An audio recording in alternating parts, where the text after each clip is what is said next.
And before we go into the Pledge of Allegiance, I want to go ahead and swear in the newest member of the State Board of Education, Katie Quibido. So Katie, if you join me up here at the front.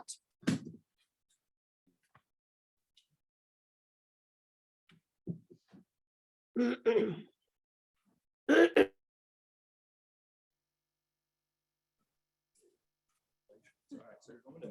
going to read. I'm going to do a pause. Okay. All right. I, Katie Quibido, I, Katie Quibido, do solemnly swear solemnly swear that I will support the Constitution that I will support the Constitution and the laws of the United States of America, and the laws of the United States of America, the Constitution and the laws of the state of Oklahoma, the Constitution and the laws of the state of Oklahoma, and that I will faithfully discharge, and that I will faithfully discharge, to the best of my ability, to the best of my ability, the duties of my appointment during such time the duties of my appointment during such time I am a member of the State Board of Education. I am a member of the State Board of Education. Congratulations, you are now a member of the State Board of Education.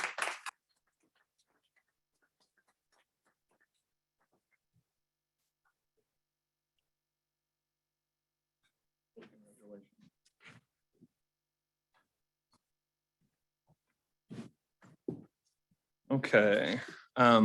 Terry, I am going to go ahead before we move into the next item here on the agenda. I'm going to ask you if the agenda was posted in compliance with the Open Meetings Act. Yes, it was. Thank you. Thank you for that. Excited to have you on the state board. Katie, Governor Stitt again has made a great appointment. We are very excited to work with you. I'm very excited to do our best to put parents and kids first. So next we have the Pledge of Allegiance. If you would stand with me.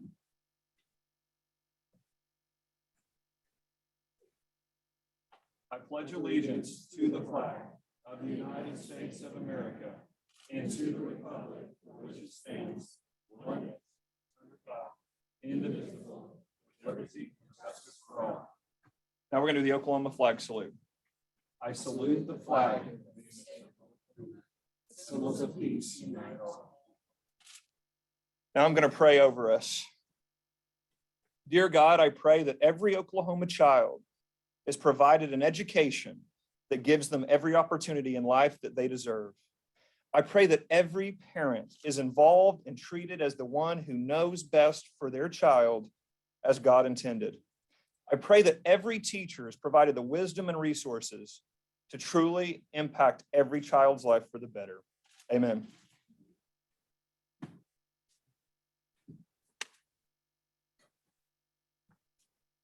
Okay, so we are down to item 3. So I want to acknowledge the first-year superintendents that are here with us today. Don't know if that yet. They're trying to make it in here. So first, Skiatook, Dr. Melissa Bush. Thank you for being here today. Congratulations.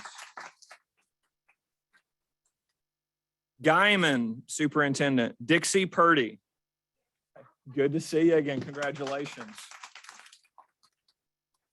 Just passing on great things I heard about Guyman just on Monday. Next, looks like we got from Wycliffe, Jamie Carney from Mays County. Thank you for being here today. Broken Arrow, Chuck Perry, here in the flesh. Thank you, Chuck. Appreciate you, Superintendent. From Tahlequah, we have Tanya Jones, Cherokee County. Thank you for being here. And then we've got from Kiowa, Sam Ryan.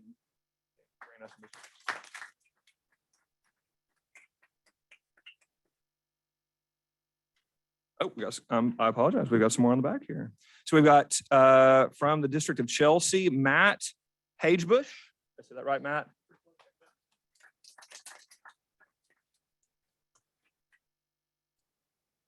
And we've got from Lane, Rick Grimes.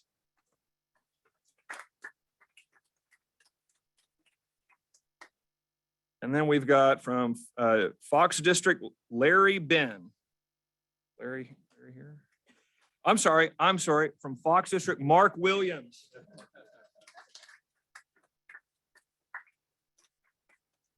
Thank you all for being here today. Very much appreciate it. It's fantastic to meet the great leaders. Did we miss anybody? Any other first-year superintendents that maybe didn't make the list? Thank you guys for being here today. I think there's one. No, she's waving everybody out. Oh, waving somebody. Okay. All right. Raise that hand. You better be careful. All right, next we have on here our recognition of the employee of the month. Here, over here. Other shit. Jamie Miles. Jamie works in our HR department. She is just an absolute wonderful employee that works so well with all the divisions here in the agency.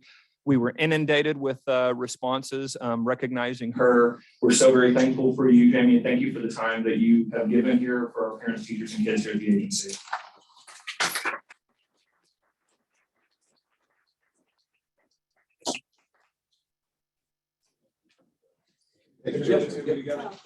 Say what feel there. Oh, We have the seal behind us. Thank you. Appreciate it very much. Thank you. Okay, now I'm looking at item 4 on the agenda, public comment. So Brian, what have we got here for us? So this is on the agenda. This is our off. On, I think most of them are on. Okay. They have the agenda. So I'm good to go down through here. Okay. Okay, so we're gonna go down through the public comment list here. First off, and we are going to start on this page. Okay. We have Mary Lippert from Oklahoma City.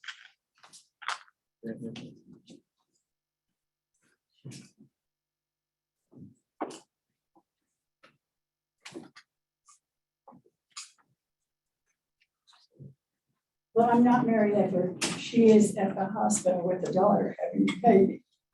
So she couldn't be here, but I'm going to read what she sent. So bear with me, please. Honorable members of the State Board of Education and Superintendent Walters, thank you for the opportunity to speak to this administrative rule pertaining to parental rights in education. 25 years ago, teachers and administrators at our daughter's public elementary school in Oklahoma City gave notice to parents of sex education materials to be presented to our daughter's 4th grade class. The parents could receive and decide whether their child would participate in this sex education class. I, along with other parents, made the decision to educate our children with materials we selected based on their age and maturity. It never occurred to me that one day an administrative rule would need to be written by the Oklahoma State Department of Education to protect my God-given and inalienable rights as a parent of a minor child, to direct my child's education or object to the public school's instruction pertaining to beliefs or practices in sex, sexuality, morality, or religion. It is appropriate to include all these rules, additional definitions of sex or sexuality education, such as program, test, survey, questionnaire. That's expanding on traditional terms, class, curriculum, instruction, course, and material in relation to sexual behavior, attitude, and orientation. This is necessary due to the current education environment of using diverse methods of student assessments in the collection of student information and data. Information that is collected and shared by administration that is beyond what is needed or appropriate to educate a child.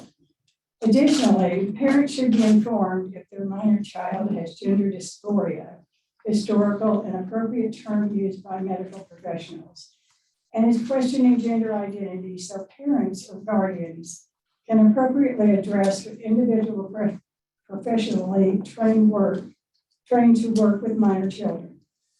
School educators and administrators need to focus on reading, writing, science, math, education, and the arts, so students are proficient in these subjects.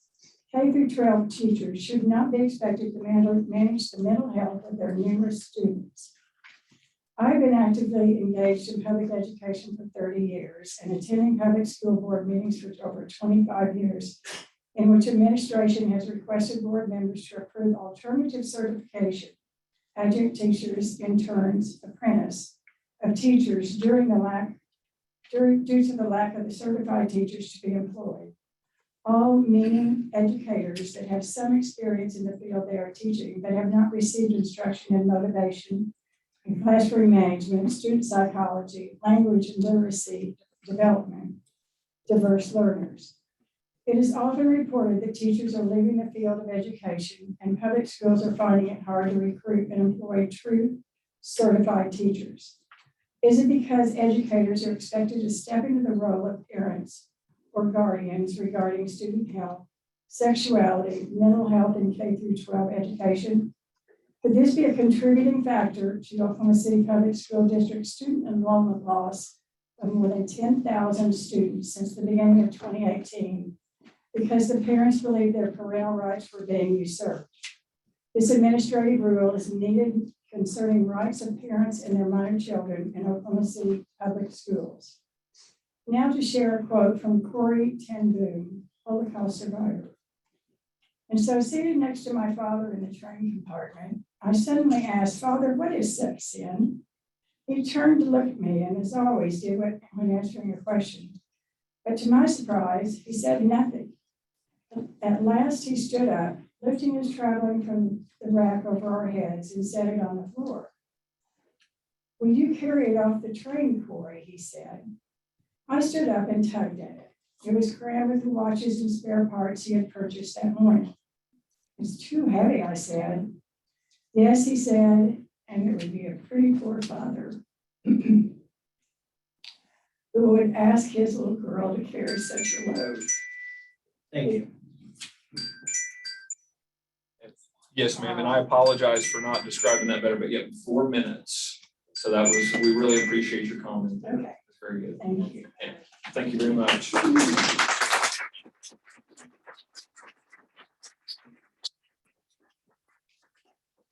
Anyone say we are limited to four minutes per speaker. And we are going to hear an hour of public comment. We heard 4 hours of public comment last Friday, about 4 hours, 2,000 comments coming in. So we're going to do an hour of open comment and we'll do 4 minutes a person. So I wanted to make sure that was clear for everybody about the time limit there. Okay, Brian, you want to tell me? We got Kathy. I apologize, Kathy. Logan? Logie. Logie. Me again. I'm sorry. Okay, let's ask legal here about. Yeah, so it's set up to have, a person can sign up for public comment once. I understand that you read a letter there, but we've got a long list of people to testify, so we're gonna need to move on to the next person. I can't speak. No, ma'am. I only have one page. Right, but there's a lot of people who else have to, and you've Okay. got your 4 minutes. Thank you for being here, Kathy. Appreciate you being here. Next we have David McLean.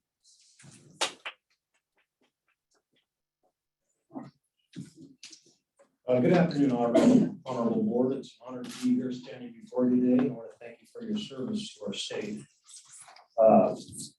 My name is David McLean. I'm the former OKGOP state chairman, 2019 to 2021, and I came today to stand for parental rights. It seems today in our culture, parental rights are under attack from just the social cues of the world. And I just wanted to let you know that we are noticing this at the local level, all over the place at our local school boards. We're seeing an emotional response being taught to our children and not science, technology, engineering, and math, or just simply reading, writing, and arithmetic. This is a dangerous psychology to be taught to our children. When a child is taught to hate another race because another race was born, that is not right. It's not right to teach a child to hate another religion because another religion was born. It just is not. The world is not fair. I used to tell my sons when they would say the world is not fair, I'd say, well, you're 2 feet too short for your age and your eyes are crossed. Life is not going to be fair to you. So I'd like to encourage the board today to remember parental rights. I know we're going to be discussing this today, but it's imperative that our parents have the right to give our children the social cues that they need and the social understanding that they need per household, per culture of each household.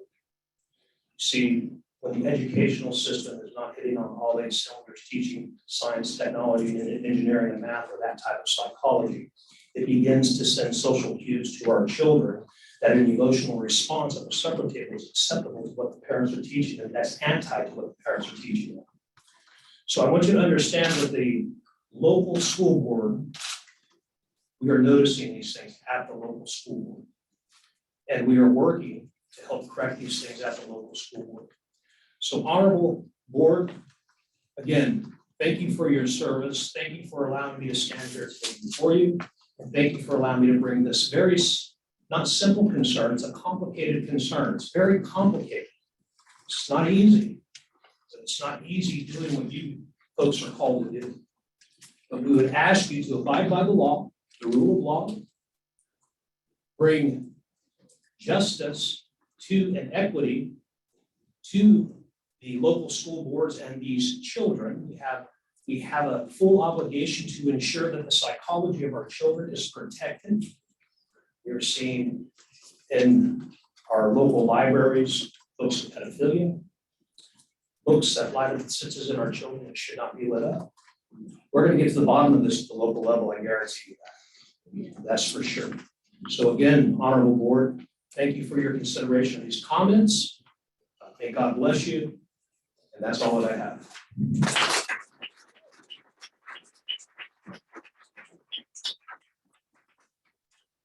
Thank you, David. Next, I have Deborah Campbell.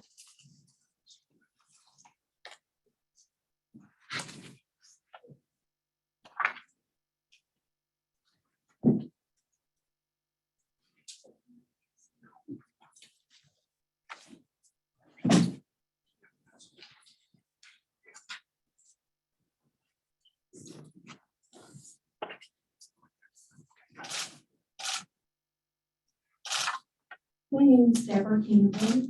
I'm a grandmother. My youngest grandchild is 11. And I'm the founder of Love My Liberties, which is grassroots in Duncan. And I've provided the board members a copy of my letter I originally sent. I was making recommendations that if you're going to pass this rule, to make the following amendments. So in number 1 on your sheet is 210, 10-1, parental rights concerning their minor children. Purpose, I ask that you amend the following for the language to say, children will be identified by their name and biological sex as stated in their birth certificate. The second language to be offered is parents have the right to access their children's learn page and set parental controls on their children's online libraries or classroom manager systems. The second one falls under definitions.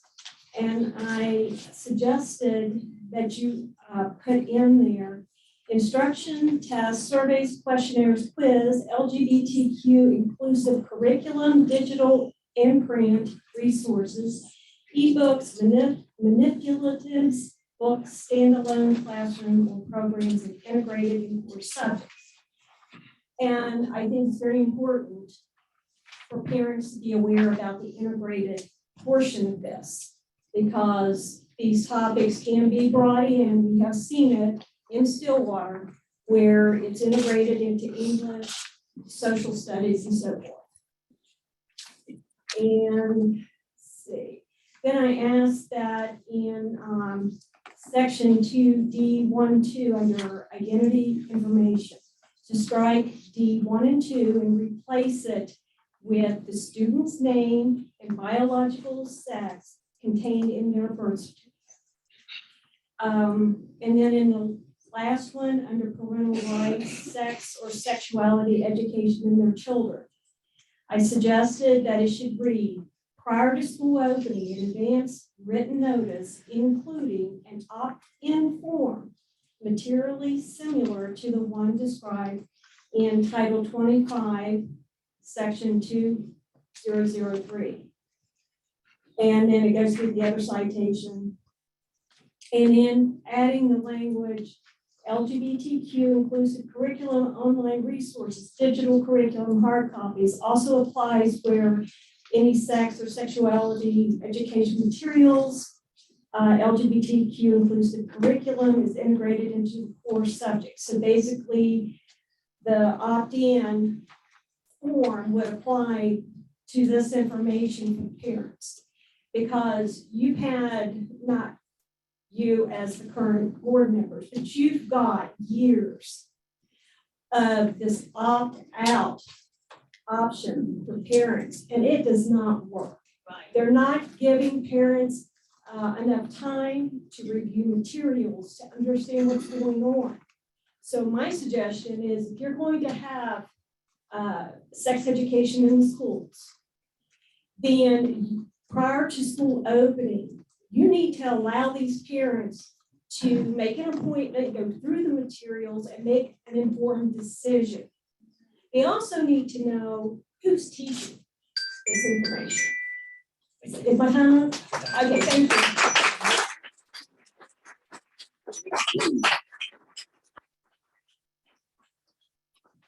Thank you for that, Deborah. Next, we have Sherry Payne.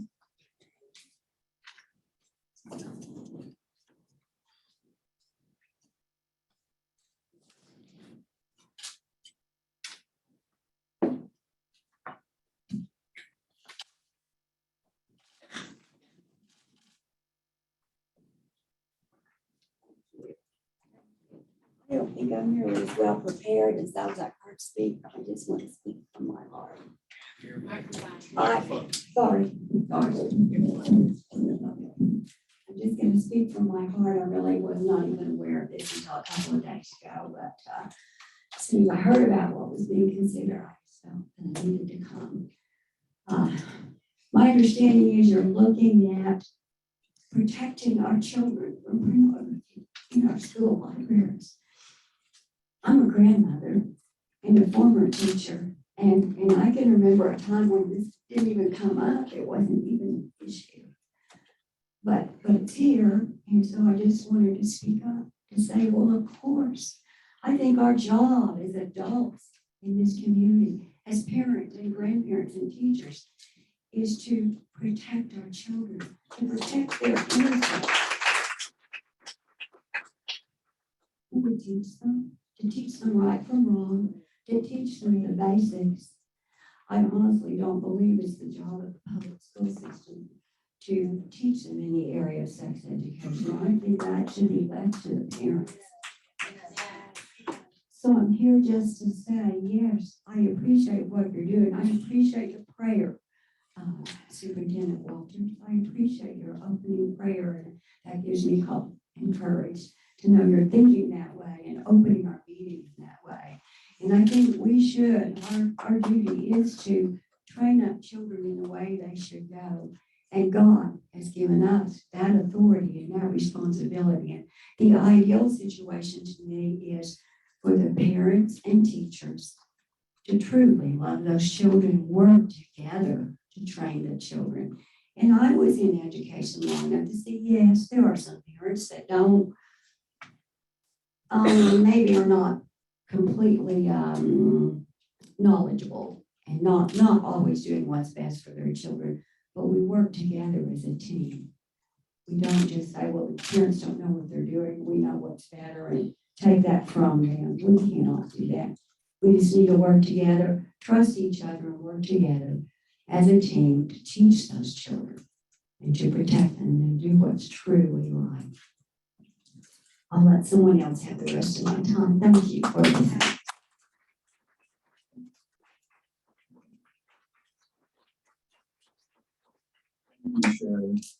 Next, we have another Sherry, Sherry Smith Blanchard.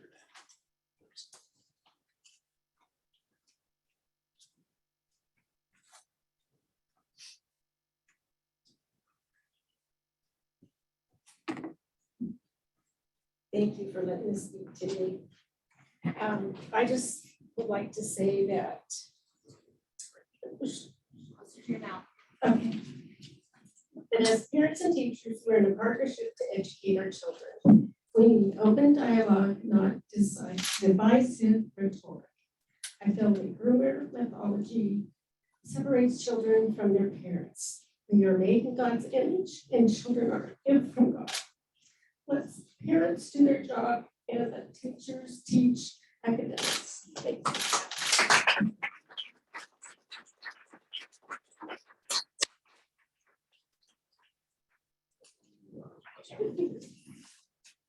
Thank you for that, Sherry. Next, we have, I would say Shauna Lakin, and I apologize. Shauna Shana. We got it, okay.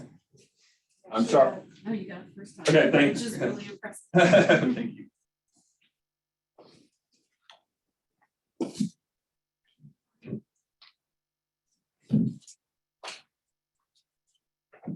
Hi, my name is Shauna.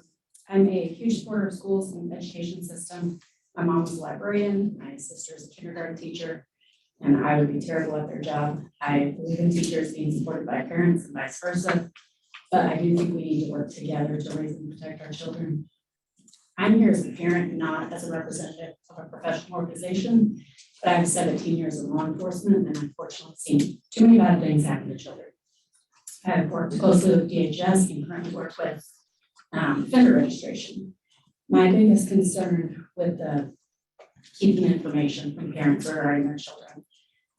I cannot support secrets between adults and children. I have a 6-year-old son. We frequently talk about safety with adults, both known and trusted, unknown, and we talk about how he can always tell me anything and how I will never ask him to keep a secret and no one else should ask him to keep a secret.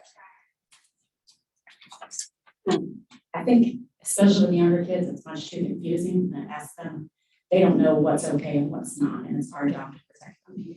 So I just think these small, tiny steps can eventually lead to crossing huge boundaries, and we need to keep information flowing, not break it off. That's all I'm saying.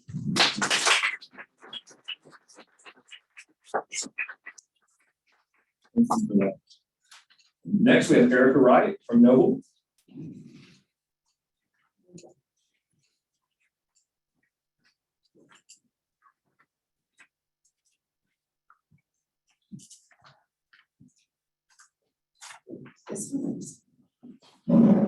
That might be the feedback. Yep, we might want to. Yeah. This one. Yes. Yeah. Good afternoon, honorable members of the board. My name is Erica Wright, and I come before you today as a parent of 2 children currently attending Noble Public Schools, and also as the founder of the Oklahoma Rural Schools Coalition.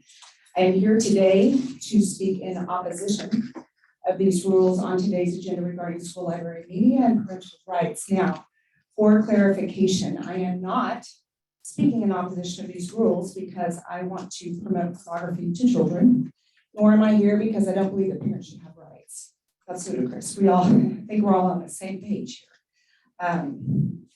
Just because I disagree with the procedure that we're going about in doing this. And the reality is that no matter what my or your personal philosophy is on either of these subjects, these philosophical opinions are irrelevant in the eyes of the law. Today's rules were initiated by Superintendent Walters outside of the legislative process, and this is not the place of an agency head to legislate through the rulemaking process. And now, we now know that Oklahoma's own Republican Attorney General, Kenner Drummond, agrees with this. On Monday, Attorney General Drummond's office issued an advisory opinion which states that you, as members of this board, can only adopt new agency rules when directed to do so by the Oklahoma legislature. His opinion states that this action you are about to take today is an unconstitutional delegation of power to the board, and that any agency rule promulgated in this manner is invalid and may not be enforced by the SDE or by you as a board. So no matter what side you're on, the reality is that this discussion here today needs to be centered on the right and proper process of achieving your outcome. So now we have the conservative majority state legislature and the Republican elected attorney general both issuing serious warnings to all of you sitting at this table today that you are about to severely overstep your roles as non-elected members of this board. Just last week, a major lawsuit was filed against the Florida State Board of Ed for this exact same issue, attempting to write laws outside of the legislative process. If you vote yes today, there will be similar lawsuits filed against this body. And since you have now been warned by the legislative leadership and our state's attorney general, a yes vote will constitute what is called willful neglect of duty. And just for the record, in statute, willful neglect of duty is an impeachable offense for you, Superintendent Walters. Fire alarm alerts have been issued to you by the legislature and the Attorney General of Oklahoma as a warning prior to today's votes, and it's up to you to heed those warnings or not. But in my opinion, you are running dangerously out of your lane of authority here. You must remember that your duty lies first with following the laws of this state, not legally unwise edicts from Superintendent Walters. Remember, he is not your boss, you are his, and tasked with ensuring that this board follows the current laws of the state of Oklahoma. Today, as a parent, I stand here to respectfully ask every one of you around this table to recognize the seriousness of what lies before you today and to choose wisely the course in which this occasion and your conscience should demand. I'm asking you to choose wisely and vote no. Thank you for your time.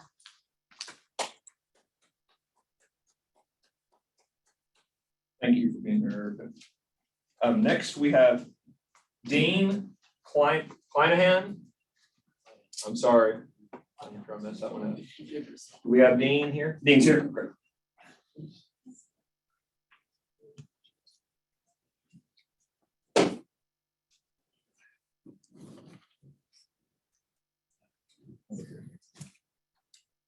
Yes, sir. Yes, sir. Dean, if you could stand up there, we got that mic right there. So basically,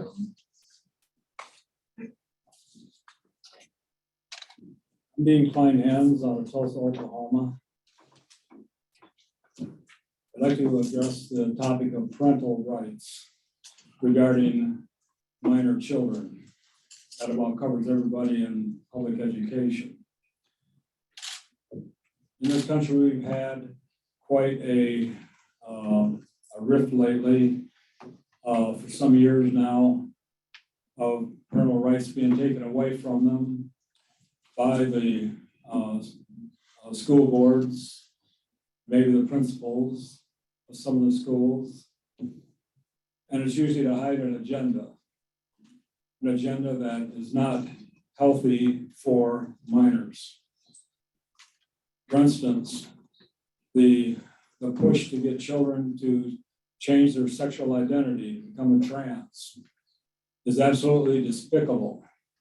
Children do not have the ability to make those kinds of decisions, and they should not be forced into or coerced into making those decisions by their teachers and other classmates and whoever else may be influential in their lives. It's a free country. I personally believe if someone wants to become transgender, go ahead and do it, but you better be an adult before you make that decision.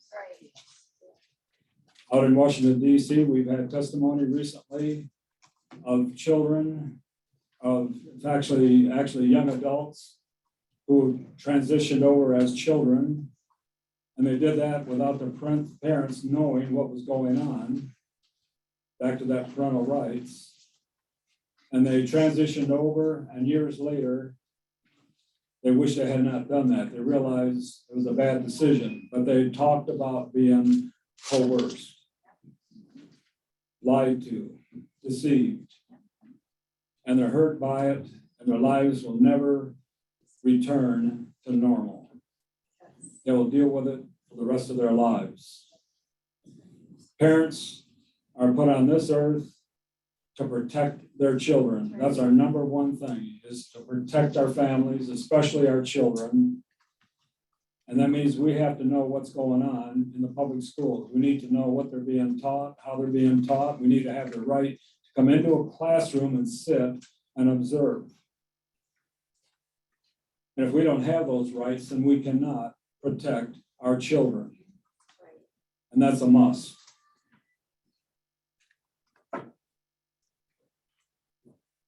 I'm glad to see that here in Oklahoma, we may be making some progress towards getting that ended.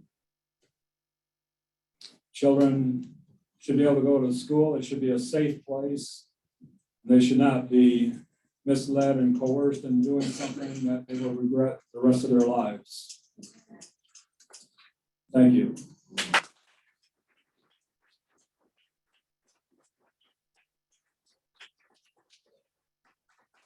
Thank you for that. Dean. And then we've already had, these are, so then we just go down there. Right, yeah. Oh, Nancy Davis. Nancy Davis. Something close. No? Okay.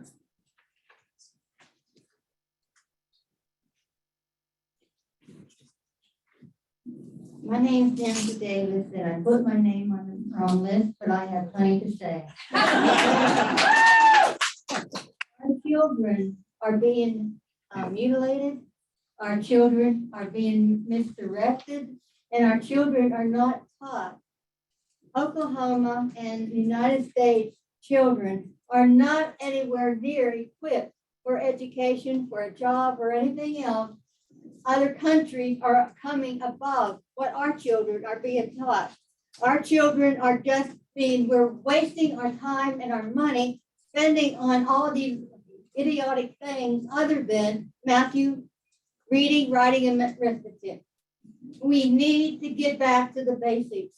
We need to get back to learn how to train our children. We need to learn how to direct them in the education of what their career should be, and not, well, are you a girl or are you a boy? That is ridiculous that our little kids have to go through that in school, and no one is there to protect them. The laws of the other people are really after our children, to deceive them, to criticize them, and pull them down and make them nothing, so that they can make themselves have control of this country, the United States. We're not what we used to be, and we need to get back to the basics of what the United States was designed on. We were designed as God's country. This is his country.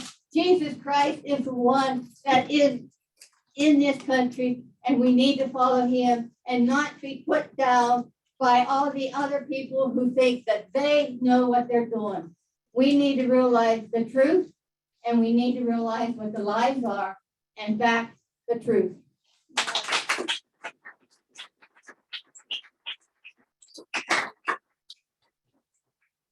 So that next, thank you, Nancy. Next I have Jim Davis.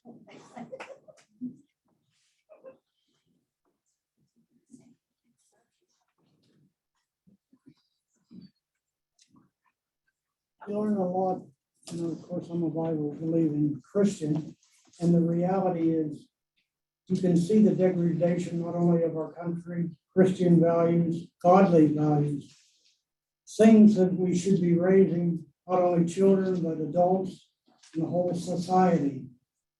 There's all kind of ideologies, belief systems that are not godly, that are not propagating a way to raise children and be proper parents even.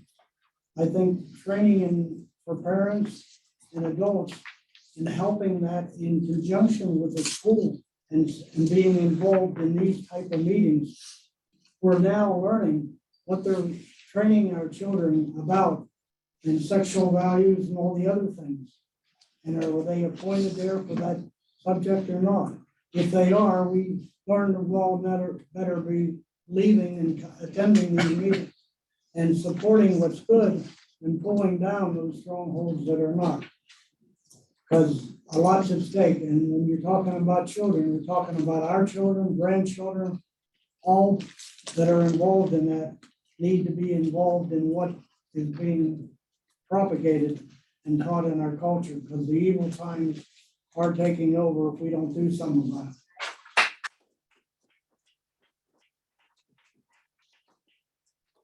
Jim. Thank you, Jim. Next, I have Lori Tuggle.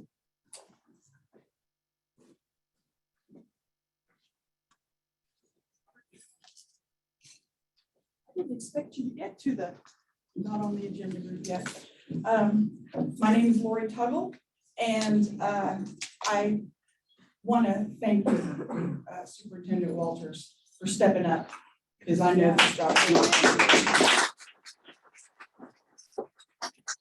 I want to inject a little history into this.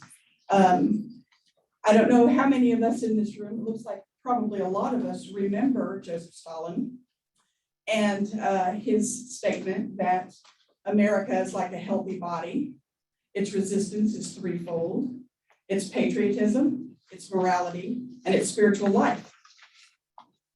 If we can undermine these three areas, America will collapse from within. Well, now in our government schools, we have revisionist history. America is evil.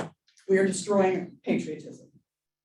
We started out with condoms for kids, and now we're trying to transition them with sex clubs like we have in Putnam City schools, even Capps Middle School, so that they start questioning whether I'm a boy or a girl or a tree. We are undermining our own kids' morality. And I won't get into spiritual life, that's been discussed, but I can tell you that schools are perfectly fine with these sex clubs for our middle schoolers, but don't you dare put a Bible on your desk. So that being said, what you do here, regardless of what you're up against, if you do not protect the kids in this country, we are no longer a country.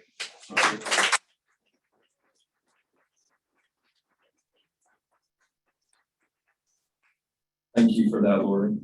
Next, we've got Gabe Woolley from Tulsa.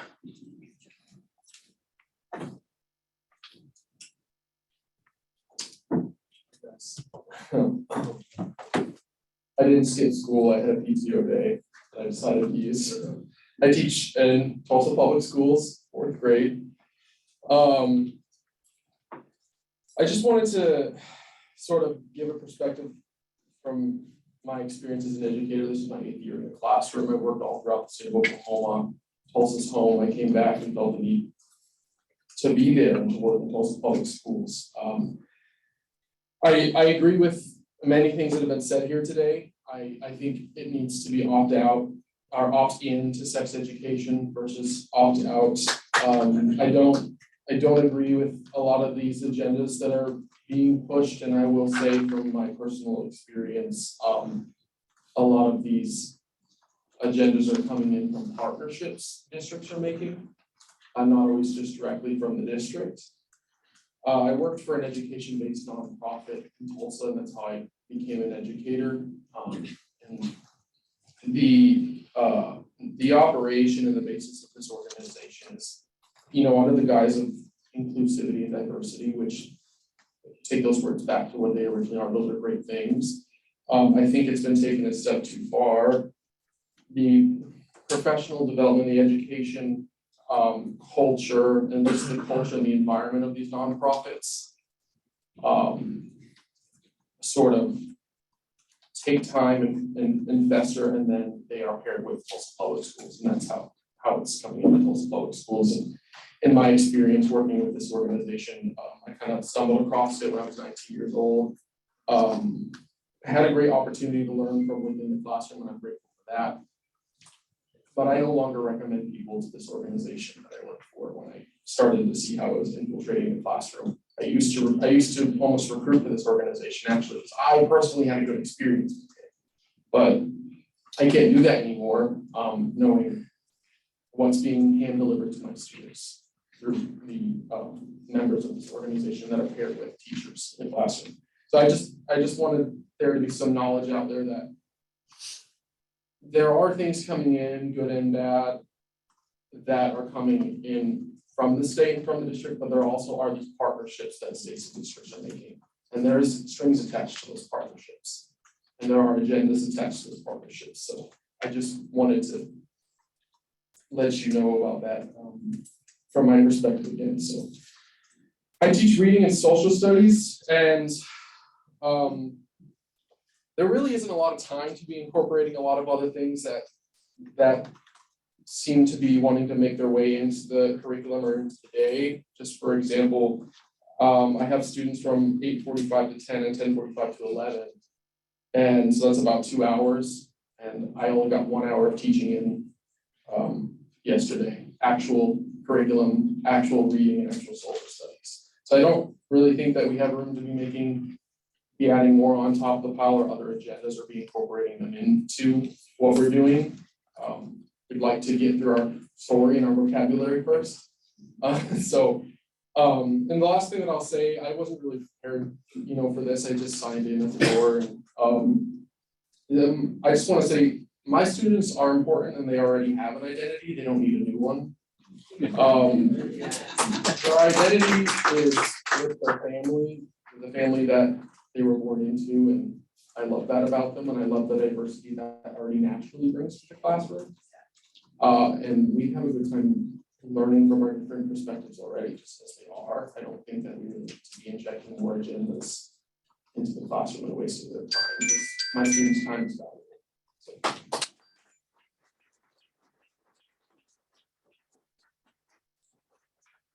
Thank you for that, Gabe. Next, we have Sharon Ratcliffe.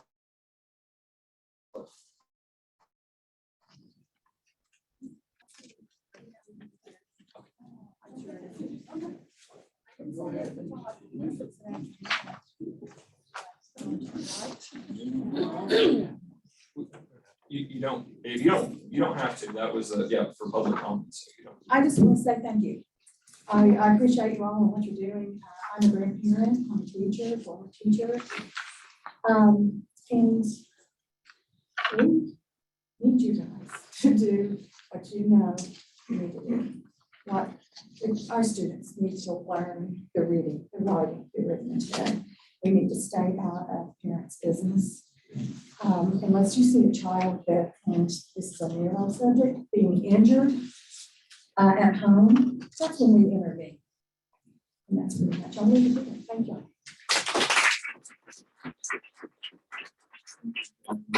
Next, we have Gary Holt.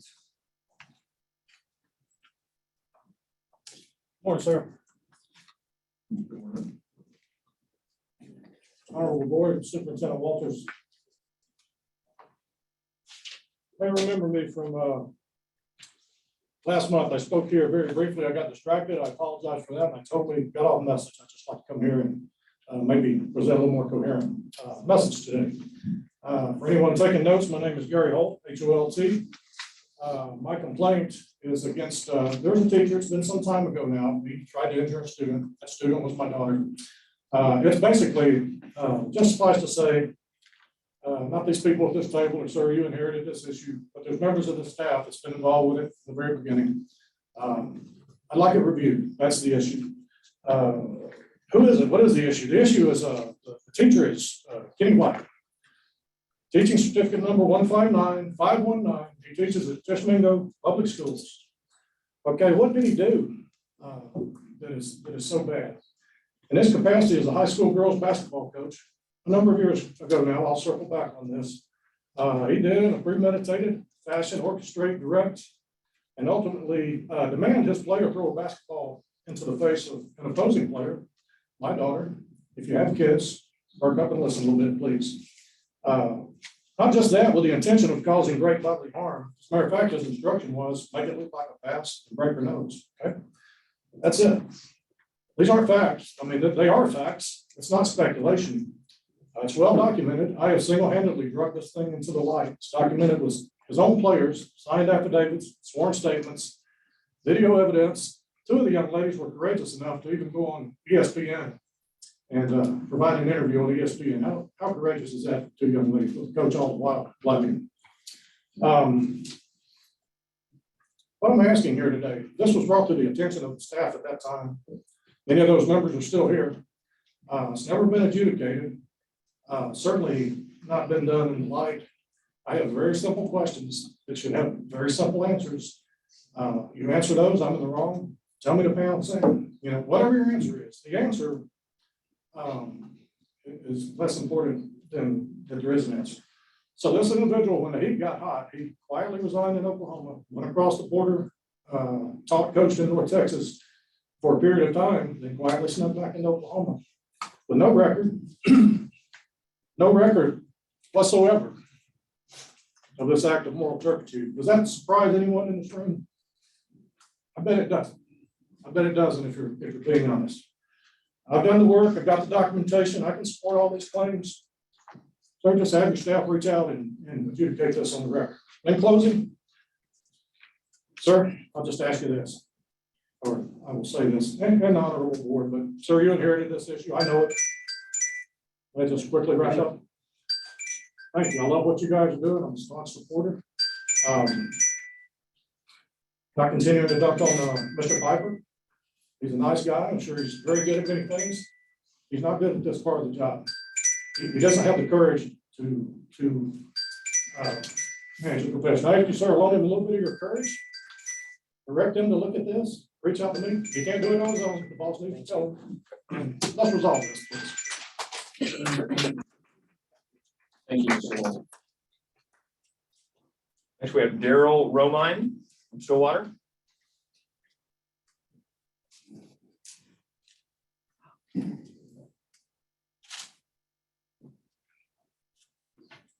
I want to thank you, Mr. Walters, for allowing me to speak. I support what you're doing. I've looked at your bill. To an extent, I accept it. I don't think it goes far enough. If I come and give your kid some alcohol underage, I'll go to jail for it. These people, Step into the mic, please. these people out here, they're talking behind our backs. I think actually there ought to be some kind of commission that's set to find out how many children have been harmed by the actions of some of these teachers. Past that, I was going to read it, but a lot of people are already doing it. But anyway, but I understand this. If you allow the state to control your child's health care and mental care, they control you. Just remember that. You can consent to it. I don't know. Maybe some people will, but in my opinion, they don't deserve it. They don't deserve their kids if that's the case. It needs to be stronger. If I can go to jail for getting alcohol for your kids, they should go to jail for talking to my grandkids behind my back. I was going to talk to some of the kids. There ain't that many, I don't think. But, you know, changing your appearance or sex doesn't fix anything. You're always going to have troubles in your life. I'm 66 years old. Guess what? I've still got problems. Doesn't change anything. But what we've got is these people have marginalized our children. They've reduced them to just pronouns. And that's absurd. I will never address one of them in that manner. So I didn't get up here and introduce myself and go, hey, you know, me and my wife, we had sex last night. You know, it didn't happen like that. Am I a great father? I've made my mistakes just as everybody else has. But I want my grandkids to come to me with their problems, if that's the case. I don't want anybody else doing it. And I won't give over my family to the state. In Ephesians 4:14, that we henceforth be no longer little children tossed to and fro and carried about with every wind of doctrine by the sleight of men and the cunning craftiness whereby they lie in wait to deceive. So let's make some stronger legislation goes along with this. I don't think it goes far enough. I salute you for what you did. And it's a good start, but I don't believe 5th grade, 4th grade. I don't believe that. You want to talk to them when they're say 18 years old, that's and out on their own, at least they can buy alcohol, you know, or, you know, they're adult enough that they can make a decision. But don't talk to kids about changing their sex when they turn 25 years old and you want to have a baby and you've just sterilized yourself. Thank you.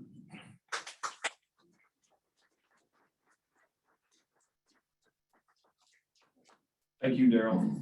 Next, we have Elena Ashley from Tulsa.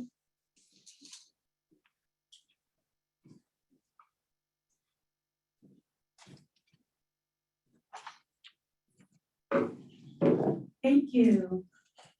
And so, hello, honorable board members and duly elected Ryan Walters, Superintendent. I'm so glad that you're here. And I am here to urge you to please vote yes. I'm Elena Ashley. I'm with the Tulsa Public School Board District 4. And I was actually a part of the persons that voted for Mr. Ryan Walters when his campaign was to protect both students and educators. And I see that that is what he is trying to do now as in his position here on the board, to protect parents' rights, to protect students from being indoctrinated or over-sexualized in the classroom. I am a part of that. I love that that is happening, and I'm glad to see it happening. We actually, as we hover around 49th place in the nation with academics, and we go anywhere from 47, 49. I don't know if we've ever hit rock bottom yet, but is that the plan? Is that what we're trying to do? We need to focus on the real thing, right? Keep the main thing, which is education, reading, writing, academics, math, STEM. So these are the things that we want to see our children actually learn in the classrooms. Yes, we have talked to parents. I have knocked on doors. Parents have called me. I've had several meetings with parents about sexualization in the classrooms. They want to opt in. They have no clue what is being taught to their children in the classrooms. So they want to opt in. They should not have to opt out of these agendas that is going forward in our classrooms.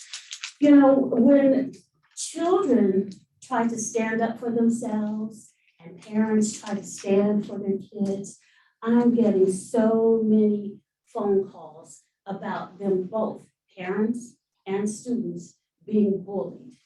They're being bullied by administrators. They're being bullied by other children because we are causing a divide when we tell a little boy that he can't be a little boy or a little girl that they can't be what they were born to be. We need to have sound advice for and academics and education for our students. And we need to protect both parents, teachers, and educators in the classrooms. I thank you for your attention and God bless you.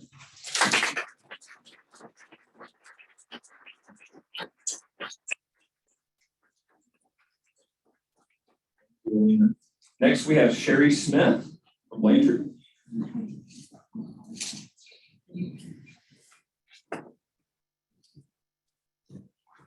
I don't see Sherry. So do we have Sherry in the hall? Oh, Sherry. Oh, that's right. That's right. I apologize. So we'll skip down to John Carlin. Okay, John Carlin is on his way.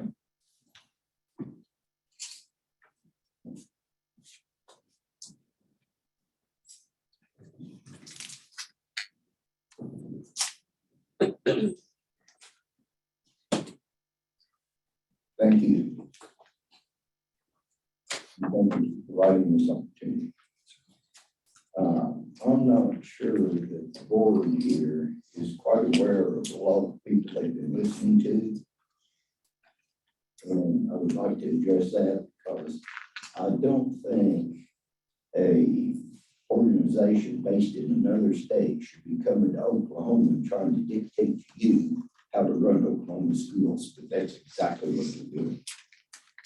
Moms for Liberty is a Florida-based group who thinks that they have a right to dictate to school boards across the country on how they should run their schools.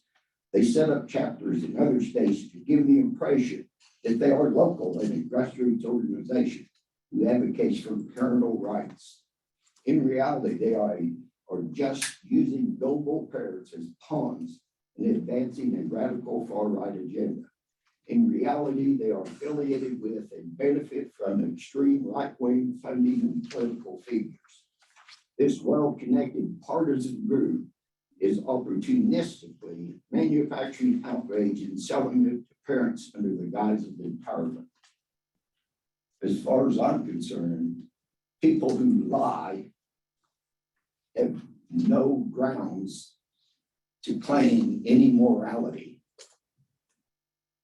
One of their people recently has been banned from Twitter for deliberately disseminating lies and misinformation, permanently banned. That's the kind of people you're dealing with. Okay? That's the ones who want to tell you how to run Oklahoma schools. Moms for Liberty was incorporated on January 1, 2021, claiming that it would organize, educate, indoctrinate, and empower parents to defend their parental rights. They advocate book bans, classroom censorship, and bans on teaching anything they don't like.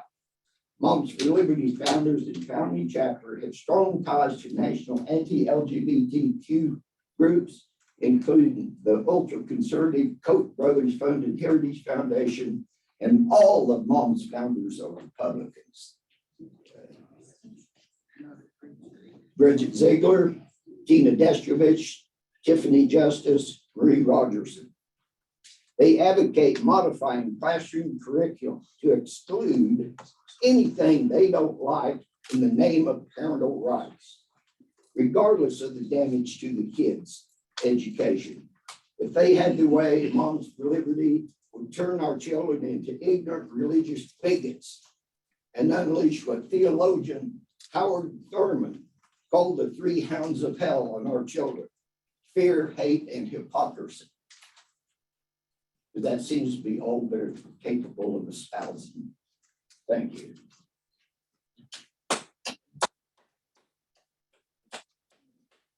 Thank you, Johnny. Next, we've got Tracy Montgomery.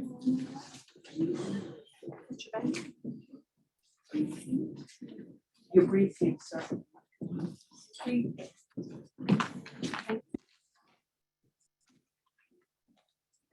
Hello. I'm Tracy Montgomery. I'm with ParentalRights.org, and I don't have a lot to add today. I did speak during the public comment time. However, what I do want to find out, is it okay if we hand out, I have a filing that was just filed yesterday in the First Circuit Court of Appeals regarding a parental rights case. This is in Massachusetts. Parents have brought suit against the school and some administrators at the school, a librarian and counselor, because the school hid an 11-year-old and a 12-year-old's transitioning from them. And so this has been making its way through the courts. And like I said, it's in the First Circuit Court of Appeals, and this is an amicus brief that was just filed yesterday. I think it's incredibly relevant, certainly because what you guys are having to decide is going to fall into the legal field. So is that okay if these get handed out? So I don't know how. Tracy, you can give us and pass them out when you finish your comments if you want. Oh, okay, that's fine. Yeah, I don't know how much time's left. but For context, I know you guys, hopefully everybody listened to the public comment, but ParentalRights.org, I wrote the Parents' Bill of Rights. Worked, lobbied, went across the country, educating parents on and empowering parents on their parental rights. And then of course, lobbied the legislature for 3 years to get that passed. And the legislature by far overwhelmingly Republican and Democrat, passed that important piece of legislation because they understood that family is the bedrock of society. And while families partner with the schools, public education, they do not give their children to public education. Their parental rights do not stop at the school door. And the courts, all the way up to the Supreme Court, has continuously upheld the fundamental right of parents to direct their upbringing and their education and to make decisions, to be privy to this kind of information so that the family can be involved in the decision-making that needs to happen. So I do want to encourage you guys to support the rule. You know, I guess if anytime you have questions, we can always follow up, but I encourage you to go through that brief. It is it's not too long, but it has an extensive amount of court precedents that is cited for you to understand the legal field that you're moving into, okay? Thanks.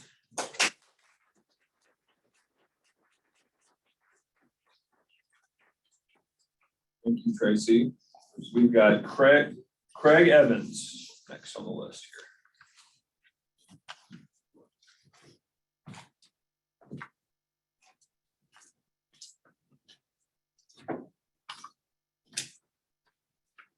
Thank you all for the opportunity to speak and your patience.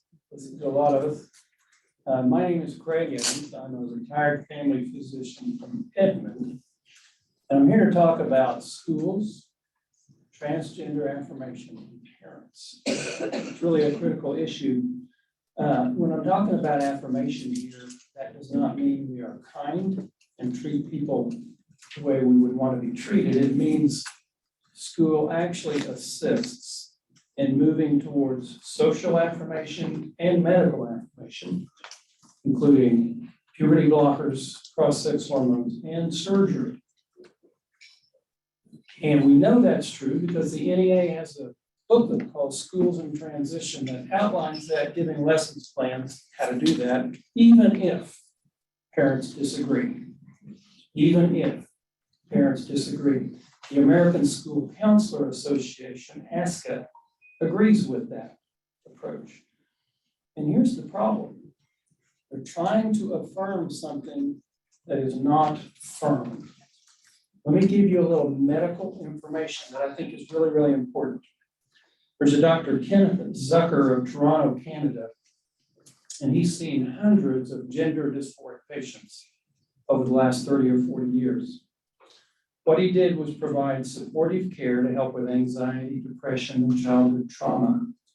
And he found that about 88% of these kids, after they got to adolescence and beyond, would be happy with their particular biological sex. 88%. Now think about that. And kids are not small adults. They're not emotionally developed, and we know that. But we have to remind ourselves about that. 88%.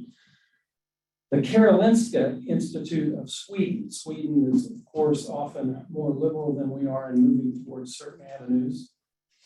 They had about a 30-year history from 1973 to 2003 of doing surgery, sexual reassignment surgery, and they found that after about 10 years, the suicide rate was 19, almost 20 times higher than those kids who were not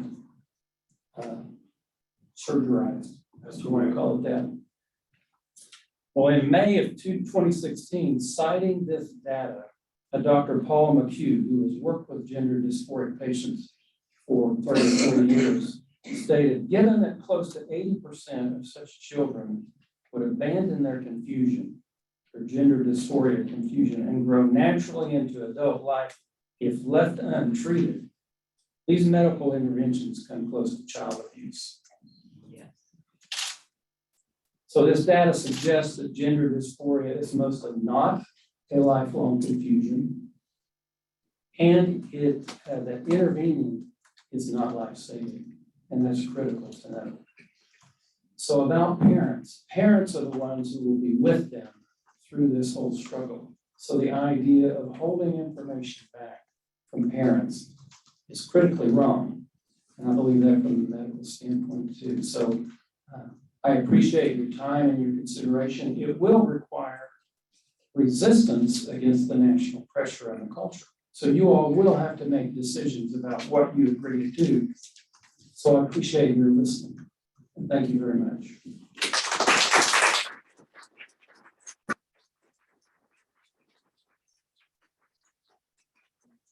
Mr. Evans, we're at an hour, but we only have 2 left, so I want to make sure people come in to comment. So next we have Sean Cummings.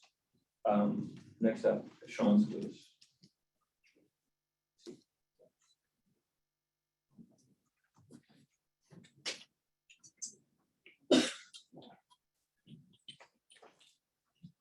Good afternoon, everybody. Thank you for letting me go a little bit beyond an hour, so I didn't have a chance to speak. I'm here to talk about something I think we can actually all agree on today, rather than the usual hyperbole and politics. Just since there's a lot of teachers here, I Googled this on ChatGPT, so some of the information is not stolen. I borrowed it, and I'm telling you up front, okay? We've got a problem with pass the trash in the state of Oklahoma. There's a bunch of different names for it. It's called teacher dumping, teacher shifting, hidden teacher transfer with no publicity, silent resignation, disappearing teacher trick, teacher leapfrogging, and teacher migration.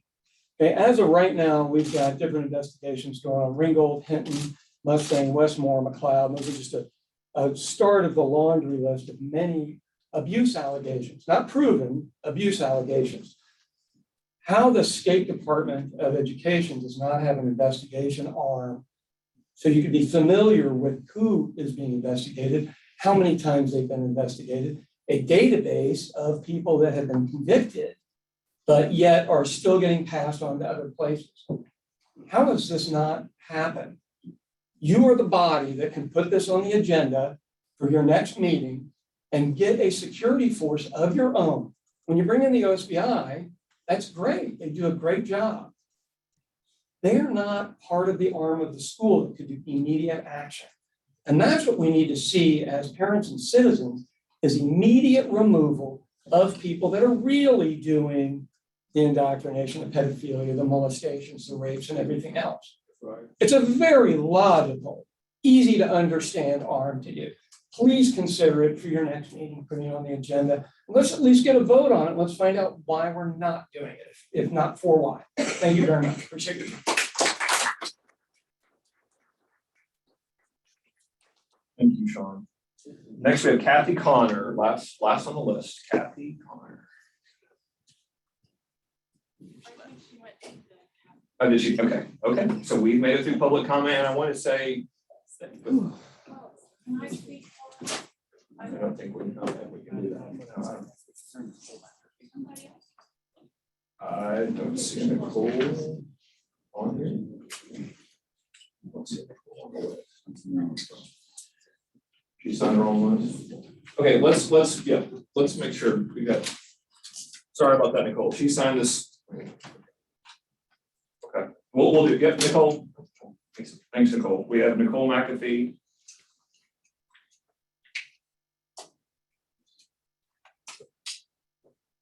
Hi y'all, my name is Nicole McAfee. I use they and she pronouns.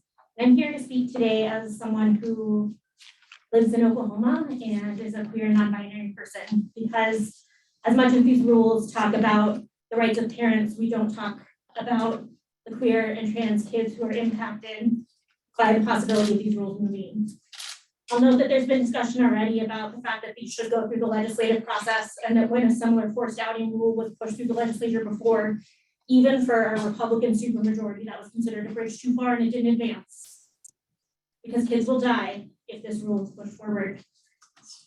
I know that based on today's conversation, it may seem like there's overwhelming support of this, but for the two of you who sat in on Friday, there was overwhelming opposition. I know that more than 2,100 people submitted public comment in opposition of this rule. And I know that you consider all of that as you make these decisions. I want to say that these rules are based on this false premise. Rhetoric that we've heard since Anita Bryant days, that children are being indoctrinated to be queer and trans.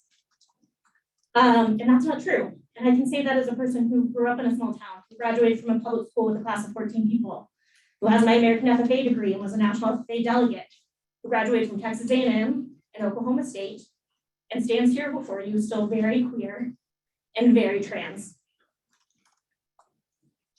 If I had been outed before I was ready, before I had the language, it would have been devastating to me. I don't know how I would have survived as someone who was already bullied in high school, as someone who is autistic. What you are doing by forcing kids to choose whether they can safely have a conversation about who they are, who they might be in school, or forcibly be outed, is you are making sure that the most vulnerable young people in Oklahoma schools cannot report instances of bullying. Because they can't have those conversations without talking about those identities. And if they talk about those identities with an educator, they risk being outed, even if their educator knows that their home is unsafe. We know that having a single affirming adult in the life of a 2S LGBTQ plus young person has a 40% reduction in rate of suicidality. One person. That one person for so many of us is often an educator, a counselor at school, someone that we can have a conversation with about who we are as we work out that language, so we can then have that conversation with our parents. And you are taking that away from the most vulnerable young people if you pass these rules. As for the book censorship, the legislature is considering policy on that this very session. You don't have to circumvent the legislative process at all. You can simply not push forward these rules, which will do real and lasting harm to the most vulnerable young people in this state. I can't say enough what it meant to be in this room on Friday and see so many people from all over the state drive in and talk about the harm of these rules, to hear from young people themselves, to hear from educators, folks who can't be here today because of the timing, because it's not spring break. And so I hope as you make this decision today, you will make it considering all that you have heard. I hope that you will know that you have the lives of transgender, two-spirit, non-binary, and gender non-conforming youth before you. And if you advance these rules, there will be young people who will die. I don't say that lightly. If you advance these rules, there will be young people who will die.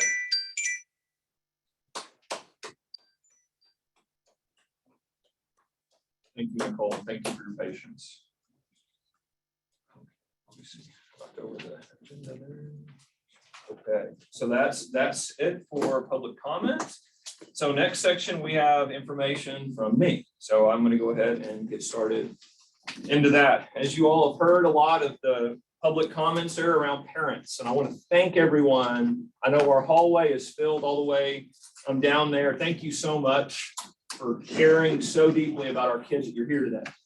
And thank you so much for giving so much input and feedback. And we take that all very seriously. And I so appreciate all the opinions that everyone's bringing to the table, because the future of our kids is at stake, and we all need to have a voice in that. Here at the agency, we believe there's nothing more important than parental empowerment. So what you're going to see is 2 announcements today of initiatives out of the State Department of Education that will help empower parents. The first, we are announcing a website change here, a link, and we can put that up on the screen, please. It'll show every parent that's paying attention here online or here in person. I believe no one knows best for their kids and their parents, so we want parents to know about school choice. We want them to know what their options are. We want them to be able to choose the school that best fits their needs, and we want to ensure that parents know what school choice is, that they know what their options are, that they know what's being debated at the Capitol, and that they know that we will stand with them so that they make the decisions for their child. The other one is beyond choosing the school of your choice. Parents have to be more engaged in their kids' education, and that means including them when they have concerns. And so what we are doing is we are launching an email called parentwatch@ste.ok.gov. So there it is on the screen. Parents, if you have any concerns with the materials in the classroom, parents, if you have any concerns with the curriculum that your kids are being taught, please email us at that email address so that we can look into it. We absolutely will put your kids first in everything that we do. And we know that as parents, there's no one who loves your kid more and cares more about your kid than you, the parent. And we want to make sure that any issue you have will be resolved by our schools. We'll continue to launch more initiatives to put parents in control of their kids' education, but I wanted to announce those two today. The other thing that I want to discuss today is another subject that was brought up quite a bit by our many speakers today. It's our teachers' unions. I'm not going to mince words on this. Teachers' unions have done all that they can to destroy public education. They target our kids. They target schools by forcing them into shutdowns, by pushing woke ideology on our kids. And it is time that the public and all of our public school teachers, all of our great teachers across the state know what their rights are and know about the motives of these teachers' unions. So I will be sending an email to every teacher in the state of Oklahoma, and I will be explaining to them their rights. As read by our department, in 2015, there is a law on the books that says no school district can take from a teacher's paycheck automatically teachers' union dues.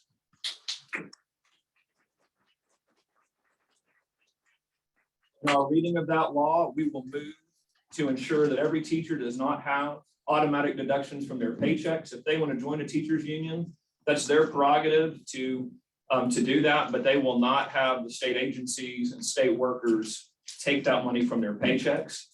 And upon that, since that law has not been being followed across the state of Oklahoma, I'm going to ask that the Attorney General provide us additional commentary and a ruling on that as to our interpretation of that statute from 2015 and ensure that that is being implemented correctly.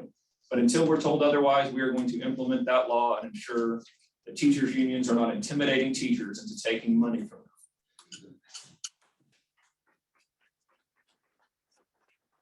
Teachers have First Amendment rights. They do not have to join the teachers' union. They can go about their business without doing being a part of the rhetoric from the unions that continue to undermine Oklahoma values and continue to undermine our education system. So we will ensure that every teacher in the state knows their rights and they are protected.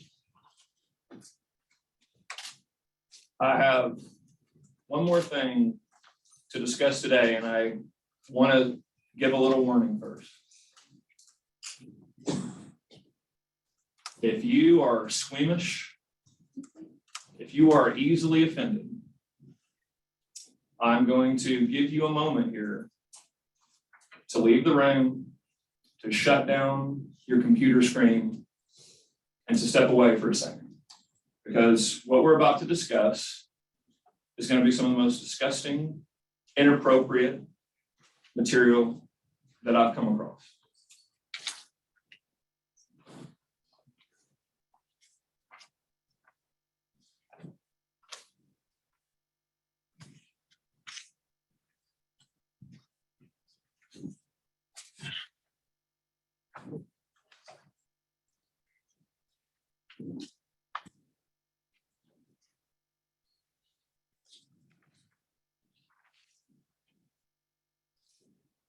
I want to give everyone the opportunity that if you don't want to be a part of this discussion, to step away and distance yourself from it.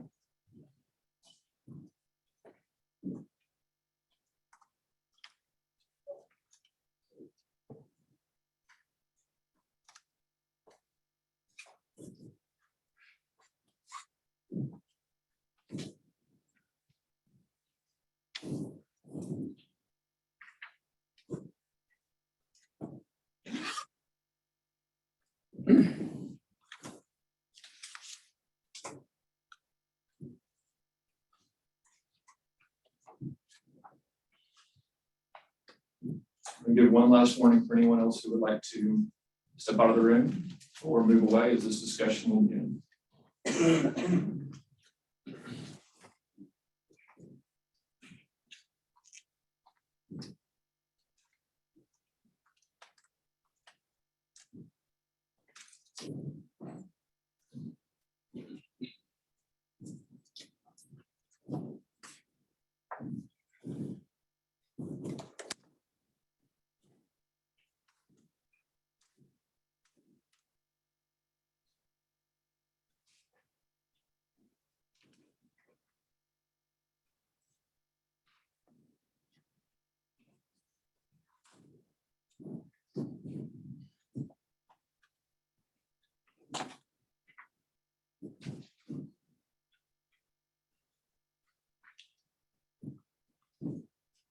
I want to be really direct on this. Every one of you has been lied to. You have been lied to by the Radical Teachers Union. You have been lied to by the press. You have been lied to by Democrats and activists around the state. I have yet to meet the parent who wants to ban Huckleberry Finn. I am yet to meet the parent who wants to ban To Kill a Mockingbird. So the reality is all of these groups, these radicals that are not in line with Oklahoma values have pushed that to you. They have lied to you. They have told you that this is about banning books. That is outrageous. Today I'm going to show you what we're talking about.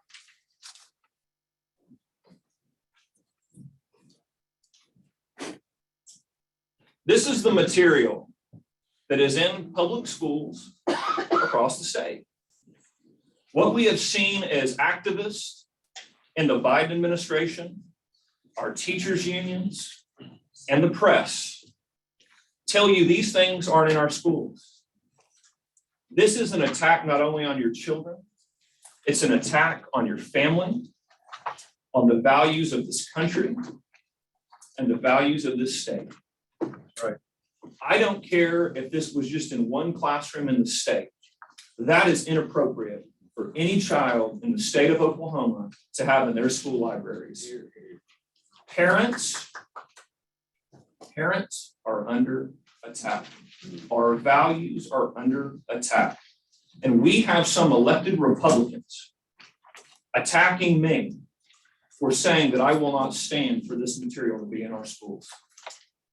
They want to take 30 pieces of silver and give this to our kids. I will never back down in fighting for our parents and fighting for our kids. That's why I don't do it.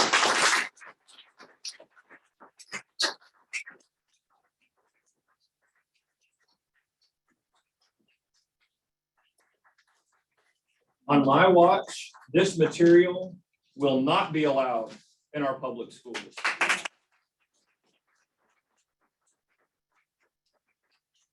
And I dare the fake news media to actually show your viewers what we're talking about here.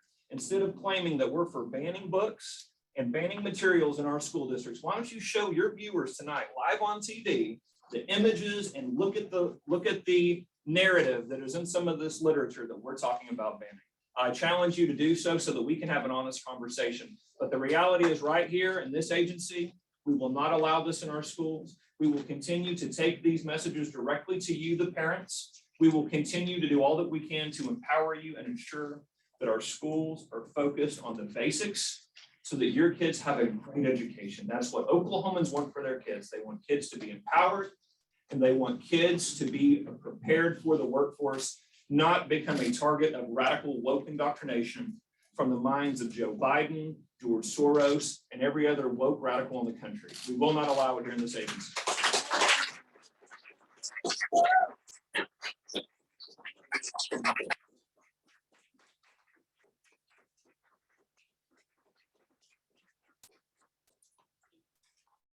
With that, we will be discussing the rules that address these issues specifically later in the board meeting, but we will never rest in this fight for our kids.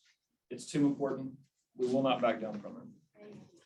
I will now move to item 6, which is a discussion and possible action on the minutes of the February 23rd, 2023 state board meeting. Can I have a motion on it? So moved. Second.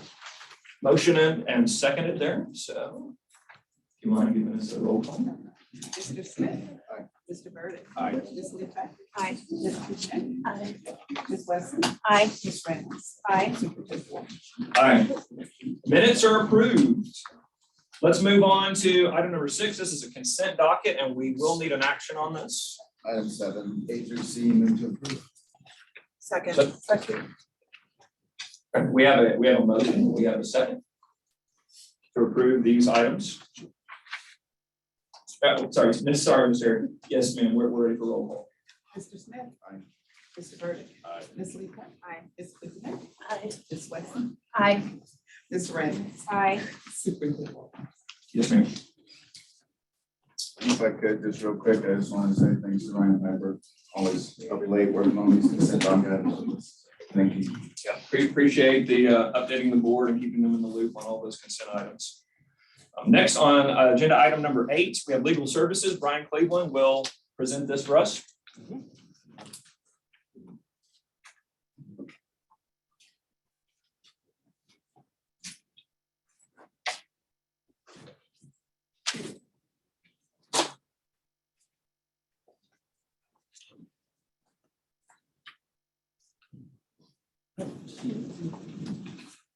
First, for item 8A, I do not have any reports for this month.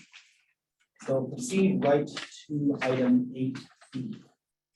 Now, there are 11 rules for presentation, but because the first 2 received the bulk of the comment, I'm going to address those 2 first. And then after addressing any questions on those, then I will present briefly the remaining 9. The first 2 rules that are up are, and B1 is the rule regarding library and media programs, and B2 is the parental rights. The proposed library and media program rules recognize the board's responsibility to protect minors from obscene material and achieve this goal by prohibiting libraries from offering pornographic material or sexualized content to minors at a not age-appropriate level. This prohibition is primarily implemented through 2 requirements. 1, public lists of school library books, either online or otherwise submitted to the department. And 2, requirements for local school districts to adopt written policies to review complaints about books. These transparency and accountability requirements ensure that local districts are responsive to parents. And I do want to address 2 categories of comments, particularly on these rules. 1, the legal authority for the rules, and 2, the mechanism for enforcing compliance.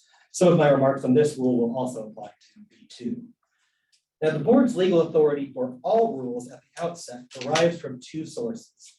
First, the board has irreducible constitutional authority over the supervision of instruction in public schools, according to Article 13, Section 5 of the Oklahoma Constitution. Indeed, just last year, the Oklahoma Supreme Court held that those powers could not be freely reassigned when addressing school masks. Supervising what public schools provide to students in libraries is squarely within the board's constitutional authority. Second, the legislature has expressly stated that the board has the power to adopt policies and make rules for the operation of the public school system of the state, subject to the limitations imposed by the legislature. That language is noteworthy because agencies created by statute are often limited to express authorization clauses, while constitutional agencies like the board are often given broader discretion to act within the legislative directives. As relevant here, the board particularly has authority over accreditation rules under 3104 and Title VII. Now, statutes are not read in a vacuum, though, and this statute must be read in context of the rest of the school code. And in fact, the legislature has explicitly commanded in the first sentence of Section 3104 that it must be read subject to limitations otherwise provided by law. Thus, when adopting accreditation rules like this one, the board must review rules for whether they ensure the children of the state their opportunity to receive an excellent education, as stated in Section 3-104.3 of Title VII. And indeed, the legislature has also explicitly contemplated that accreditation rules would address library and media programs in Section 3-104.4. Thus, the board can pass any accreditation rule affecting library and media programs that ensures the children of the state the opportunity to receive an excellent education. Because of those 2 broad sources of the board's authority, both constitutional and statutory, the board does not need any more statutes at issue in order to pass these rules. Amid thousands of comments, not one commenter has found a statute that would contravene or limit these statutes I just cited. Nevertheless, even were the board a statutory agency or under different constraints, it has statutory authority that supports this rule. The definition of pornographic content is taken directly from Title 21 of Oklahoma statutes, particularly Title 21, Section 1024.1. So the language for an average person or community standards that were criticized by commenters in the record are well-established terms for assessing content for pornography that are already in state law. The sexualized content definition recognizes that the view of library and media programs is not strictly limited to pornography and instead assesses the sexual or graphic nature of the material. While the definition of pornography recognizes First Amendment limitations, government speech by school employees acting within the scope of their employment is not protected speech. Accordingly, local school districts do not need to confine their review of library materials to the strict definition of pornography. Material is not age appropriate if it is excessively sexual for the youngest age to which it is offered. This distinction is important because school district discussions on particular books can devolve into technicalities of which graphic sexual content fits within the strict definition of pornography. Thus, the proposed rule correctly ensures local school districts understand their purview exceeds the strict limits of the pornography definition and that they focus on ensuring the opportunity for an excellent education. Aside from the legal authority, I also wanted to briefly address the mechanism for enforcing compliance. First, the existing rules on accreditation, the rules that this board has passed previously, already make clear that no one loses their accreditation for a single violation. So for anyone who's unaware of the existing rule, it is OAC 210:35-3-201. Under that existing rule, a willful violation of a rule could lead to either accreditation with warning or accreditation with probation. No school would lose funding under either status. Second, accreditation rules are the proper enforcement mechanism for the board to address educational quality standards. The legislature has the option to choose financial penalties or accreditation deficiencies, while the board can only impose accreditation deficiencies. Comments that the board should not address accreditation are simply that the comments that the board should not enforce educational quality rules at all. If a rule is worth passing, it is worth enforcing. Third, the willfulness standard in this rule is a unique standard where the board for the first time would restrain itself from punishing schools for any violation of rules. By imposing this incredibly high bar for violations, what will happen is that almost every school district, a state, already tries to comply with rules, and so school districts that are engaged in good faith compliance, by definition, cannot be in a willful violation, and accordingly would not be risking their accreditation status at all.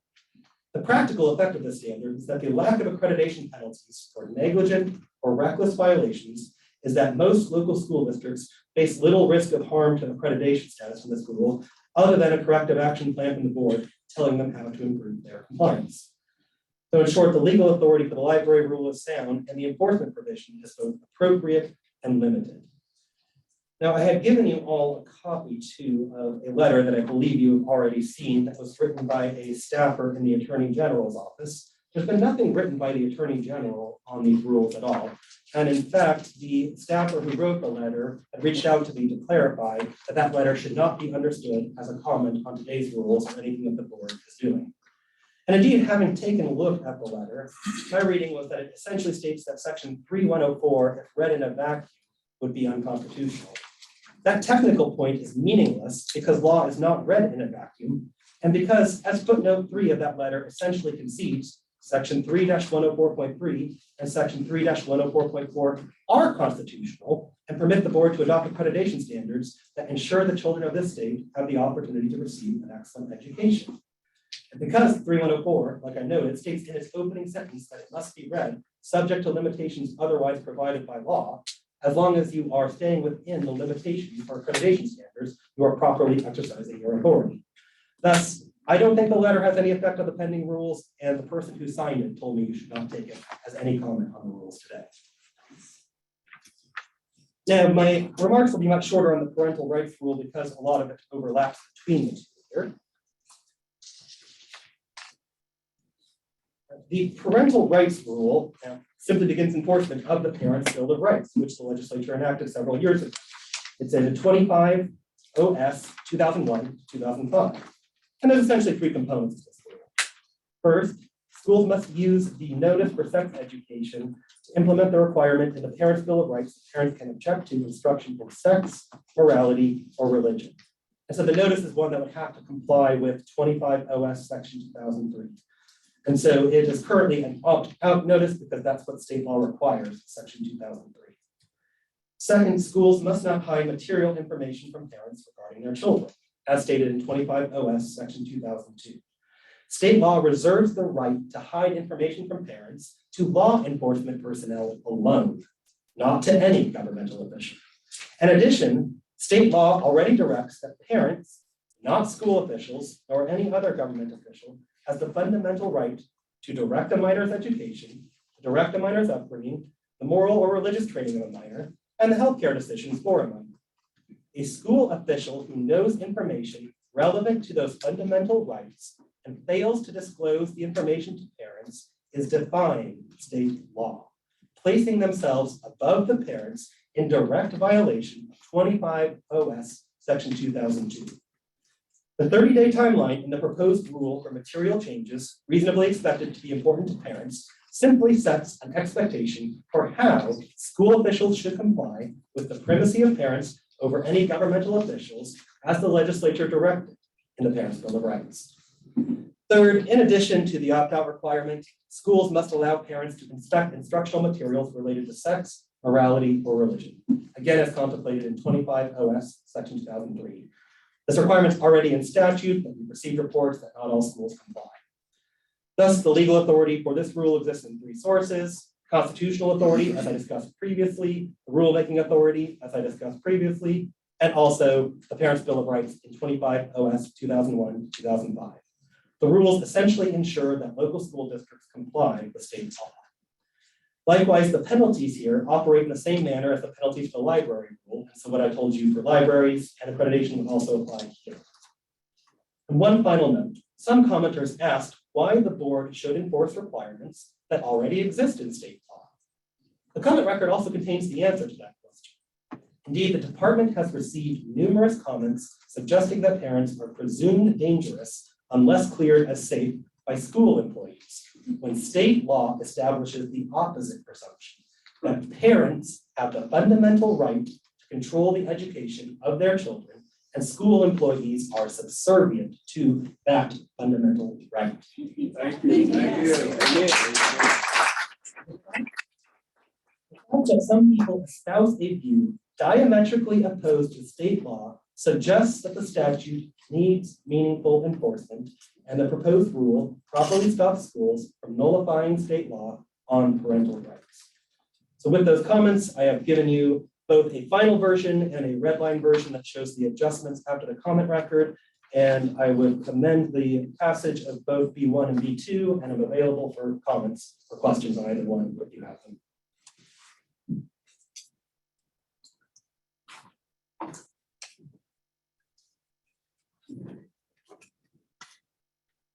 Okay, so yeah, we're gonna look at those two. So any discussion, any feedback, any questions there? Again, thank you for that, Brian. It was very thorough. Around these two before we move on to the rest of it. I make a motion to accept and pass them. Second. Terry, we have a motion to, we have a motion and we have a second to accept these two rules. Can we go ahead and call roll? Mr. Smith. Aye. Mr. Byrd. Aye. Ms. Leepak. Aye. Aye. Ms. Weston. Aye. Ms. Reynolds. Aye. Superintendent Clark. Aye. So these two rules are accepted and we will, are officially accepted, and we will go ahead and move on with the rest of the rules. All right. So for parts B3 through 11, I will go down them and give you brief summaries. Of course, you have the full copies. B3 and B8 are actually related. I put them in order that I have them listed on the administrative rules webpage for a public review. These rules implement the requirements of HB 3419 in 2022, which requires that all duties and responsibilities of the Department of Public Safety's Driver's License Services Division be transferred to Service Oklahoma from OMES. And so we were adjusting the references to have the correct agency in our rules. For item 4, about the Oklahoma English Learner Program, these revisions were revising definitions and procedures of the OELP to reflect current standards and terminology and how they reference impacted student groups such as English language learners in that space. Item 5, regarding advanced lead and master teachers, simply implements the requirements of HB 4388, which required the board to adopt rules to implement a renewal schedule and associated fees for each of the 3 certificates. Item 6 implements the requirements of HB 1568, from 2022, which requires the SBE to adopt rules with recommended guidelines for the content and focus areas of professional development programs for early childhood educators and administrators. Item 7 is about removing the adjunct teacher clock hours cap as was directed by SB 1119 and passed last year. Item 8 again is tied to item 3 about changing agency names. Item 9 is clarifying concurrent enrollment policies and procedures that provides more robust and clear guidance on how to do the concurrent enrollment that's laid out in 70 OS 628.13. Item 10 is voluntary student mental health disclosures, implementing SB 626 from last year. And finally, item 11 is school facility safety and restroom access policies, which is the bathroom rules that this board already passed a year ago that are set to expire in September 2023. I made a couple of minor changes in response to comments that you've already seen, but these rules are largely the same as the emergency rules, with the note that the addendum on this rule for the panic button has been stricken in minor comments. Those are the other 9 rules. I did have a question from someone right before I walked in the board meeting about the lead and master teacher certificate. It doesn't, we are not with that rule changing the certificate anyway. It's about the renewal and the fees around it. Right, so we're just getting down the technicalities of the legislature. Okay, I just wanted to get, I need clarity on that. Do we have any other questions or clarity needed on the rest of the rules here? Through the comment process for all these rules, including the ones that we just approved. Yeah. Like, I assume like OSSBA, COSA, like the major, education, people had a chance to make comment and, Right. and then what was the outcome of those comments and its effect on these rules? Oh, yeah, so I mean, the OSSBA was one of several commenters that had requested that we have more procedures laid out in the compliance section. And so those are roughly similar to what they said in their comments for the new procedure section you see added to the compliance provision there. And then the comments from COSA, I'll admit, I don't remember the exact details they had on hand. I think they raised a due process concern as well. And then not coming to mind exactly, but it was in the packet that I distributed there. So I had it in the summary of comments, the precise response to what was and wasn't implemented is in the summary of comments as in the packet there. Yeah, it seemed like you made a lot of additions after the comment period, the changes red line. Right, and try to do our best to be responsive to comments here too. So even pulling up the red line on parental rights, that we had a commenter that had expressed that was concerned that the partial opt-out provision wasn't feasible, and that the goal of having parents know all parts of all lessons to be accomplished in a different manner, which is why now the final language refers to transparency as opposed to a fixed partial opt-out. And then several of these are responsive to comments kind of as laid out in some ways there. And I guess if you had to give, I had a bunch of questions about the legal stuff that were 100% answered there, but if you had to give a confidence score of 0 to 100 on what this board has approved and what I intend to make a motion to approve the rest of these rules, where is your confidence in what we're doing is 100% justified in the letter of the law? 100%. In my training at the AG's office in the Solicitor General Unit, I was functionally the legislature's attorney. I'm very sensitive to doing what they want, which is why things like the opt-out, opt-in are adjusted exactly as they said it. I'm 100% confident these rules are. Thank you, Mr. Superintendent. Can I make one? Yeah, I want to make a comment too, just for context. I know I said this at the beginning, but what you're seeing with these administrative rules board, and I know that you guys have been involved in this, is over 4 hours of public comment, including the hour today, over 2,000 comments, a lot of board member feedback to Brian Cleveland as well. So I know that a lot of work, a lot of changes, and to ensure that these are done in the right way to get their intended purpose and what they do, but also statutorily and all those details. So a lot of work went into these. I appreciate the board's time that they've spent on these as well, and the feedback and reading through it. It was a lot to watch and read through, but it's important. It is very important to take in everyone's feedback, and I think it's a great testament to the state of Oklahoma of the amount of feedback that we're getting on these rules that we're able to sift through. And again, this is how you ensure that the rulemaking process is done in a very meaningful way. So a lot of work went into those, and so I appreciate that, Brian, and I do appreciate that, board members. A lot of you have all spent hours on coming through this and the feedback on these rules, so very much appreciate it. Superintendent, I'd like to make a motion to approve the remaining rules of agenda item 8 that have not been addressed, 3 through 11. Second. Okay, we have a motion. We have a second on the rest of the rules. Ms. Terry, could we have a roll call? Mr. Smith. Aye. Mr. Burbank. Aye. Ms. Lee. Aye. Ms. Cornett. Aye. Ms. Wesson. Aye. Ms. Reynolds. Aye. Superintendent Walls. Yes. Thank you, Ms. Terry. We've got item 9 is assessments accountability. We have Ms. Serena Reinhardt to present this to us.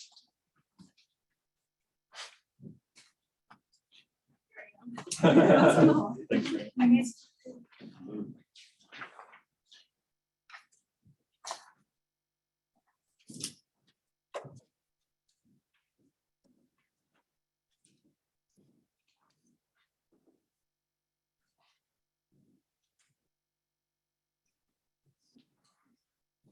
So hi, everyone. My name is Serena Reinhardt. I'm here at the agency. I'm the Executive Director of Data Governance. And as well as my team's here too. Can you speak in the microphone for us? Of course. Sorry about that. And so what we're here today to kind of give a quick presentation. It's turned off. You hit the little button. There we go. Done. Good, can you hear me? Oh, there you go. Okay. Okay, great. I'll start over. So hi, my name is Serena Reinhardt. I'm the Executive Director of Data Governance here at the agency. And I'm just going to give a quick presentation about our data sharing process. My team has spent over the past kind of 6 months kind of revamping our process and kind of formalizing it to make sure we're following legal compliance. So next slide. So about my team, we are the data governance team. We are a small, mighty team of 3 people. And Power and Shannon over there, the other people on my team. So what is data governance? We care about having high quality data in our agency and make sure that we're effectively managing that data. Something that we really care about is making sure that we have data that is timely, that is high quality, and that can be used by various stakeholders throughout the state, within our agency, by our school districts. Additionally, a lot of our data is used for required state and federal reporting.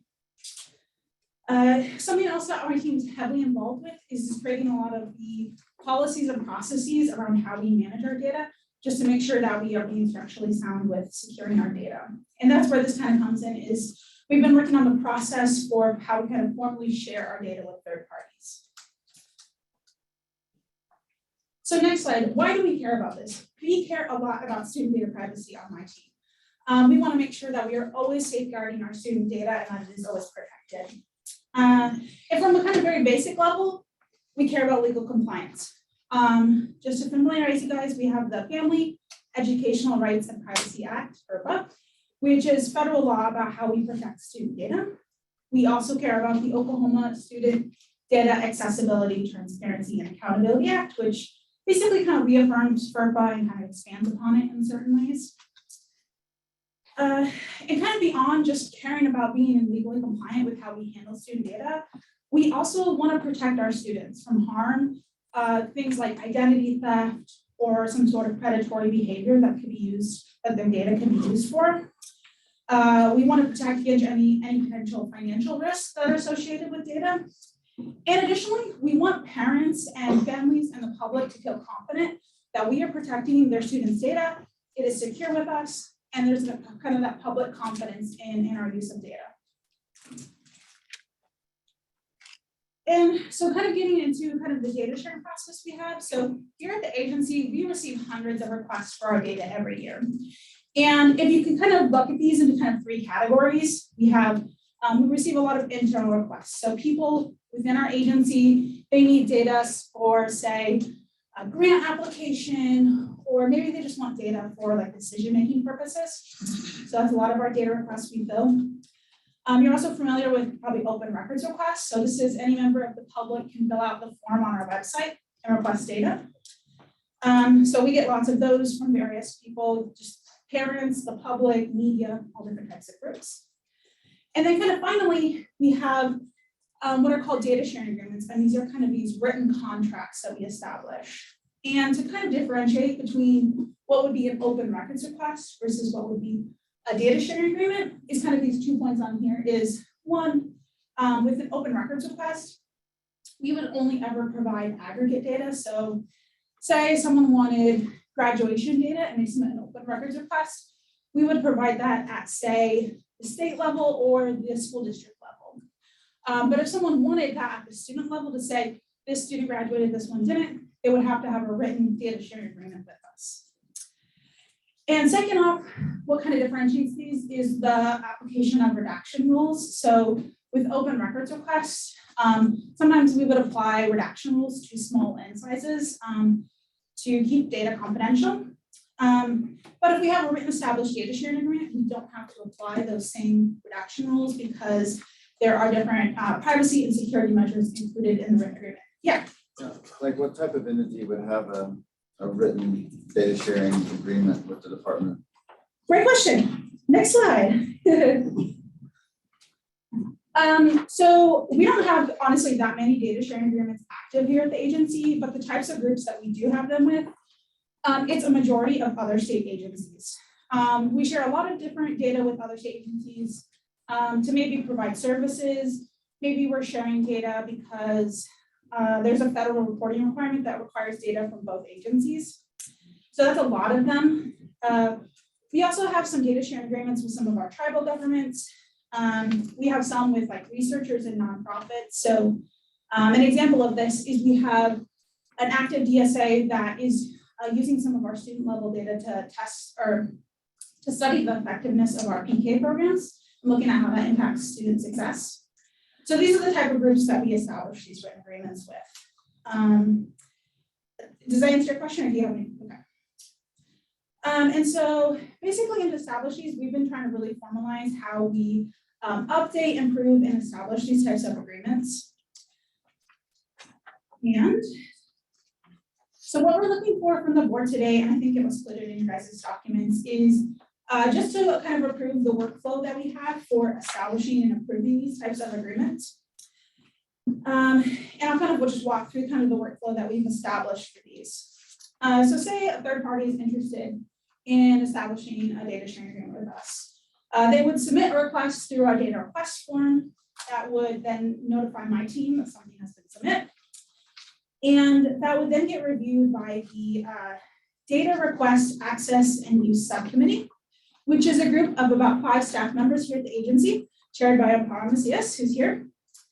And they meet every Thursday to just kind of review these requests. How many do you get in a month on average?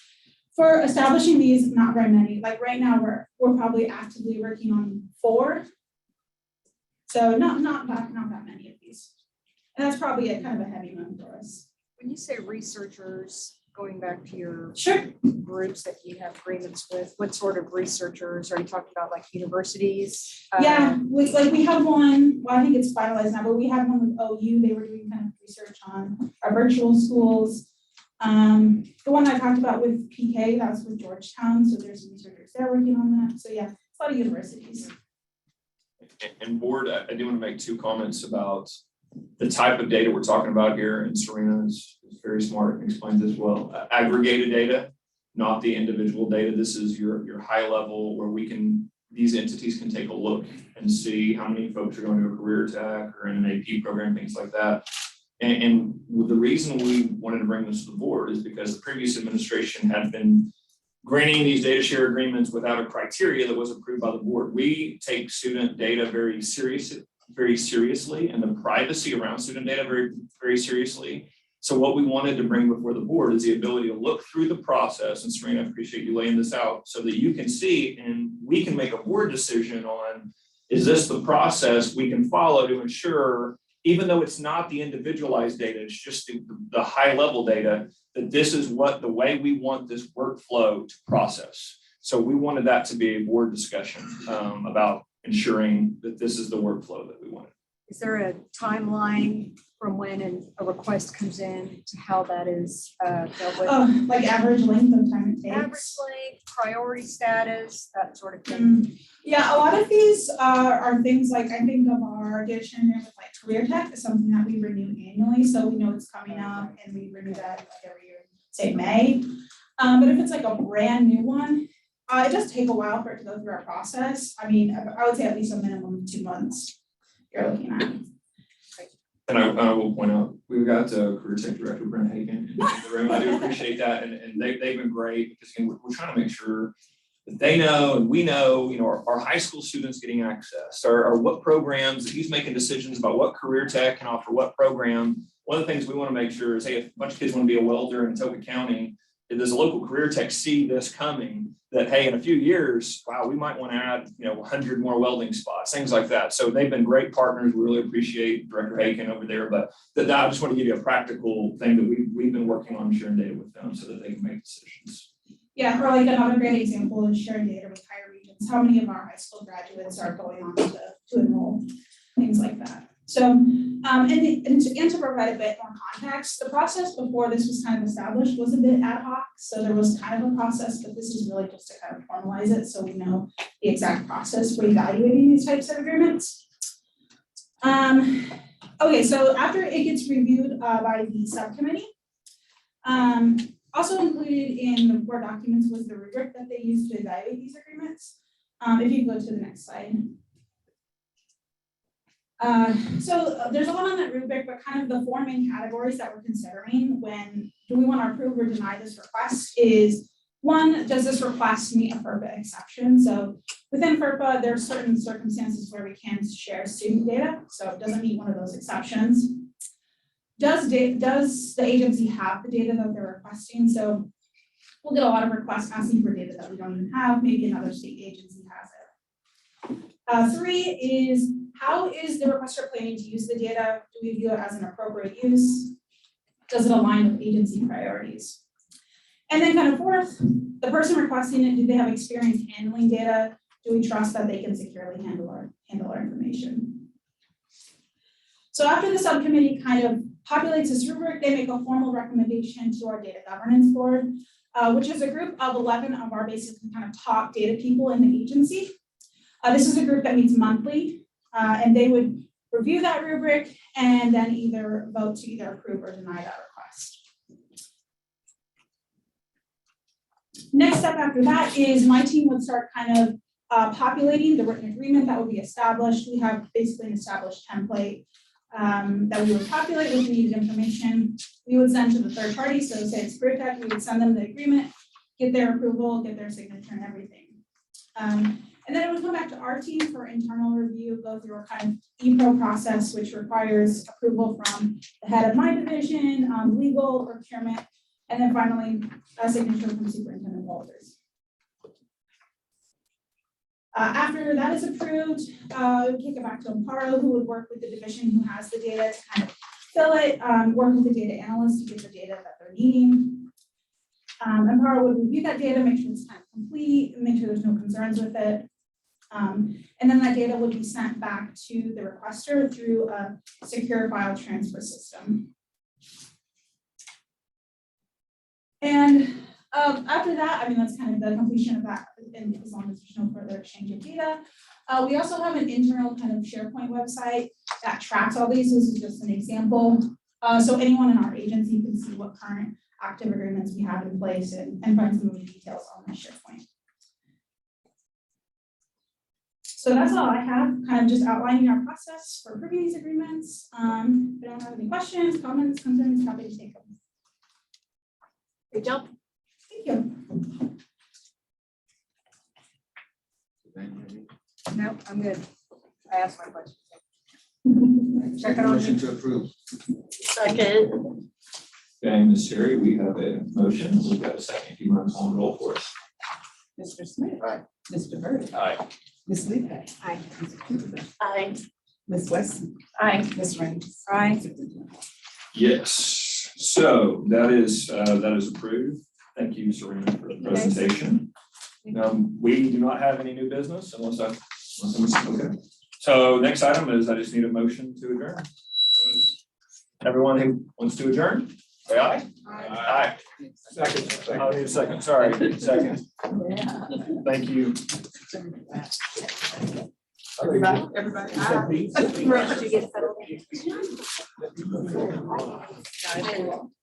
Got it.